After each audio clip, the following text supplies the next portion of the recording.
Good morning mga palangga po. Bonus today, November 28, 2025. Liha Vlogs. Guide na to karong adlaw is 0 si 4. Pwede ninyo ubanon kay usay mag-uban na sila. So kana lang pamasin na ng ato na sa inyo kung ganahan mo maabay.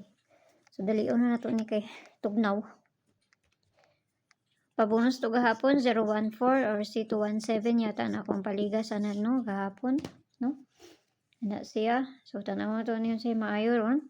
Itong bisper na to karon nga adlaw is ako rin siyang gibalik ha.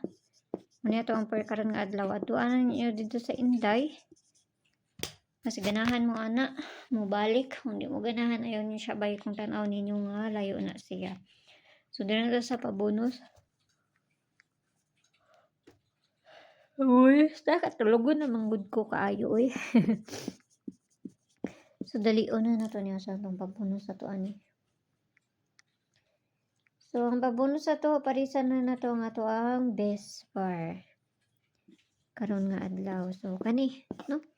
Muna to ang pabonus karon nga adlaw.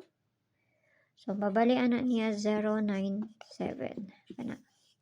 So, kana lang. Doon nagmusubay na. Di na musubay. Wala tayong mahimaan na ha. Basta kay pamasin na ng ako ah. Abaye lang kung doon sa inyo, aglayo sa inyo ha. Ayaw ninyo siya abaye. So, may buntag sa inyo ha. O gampi ang tanan. Maura na address ako mara pa na akong ikahatag sa inyo ha. Basta ginagmay lang og ayaw kayo mo pag palabi ana. Bye bye.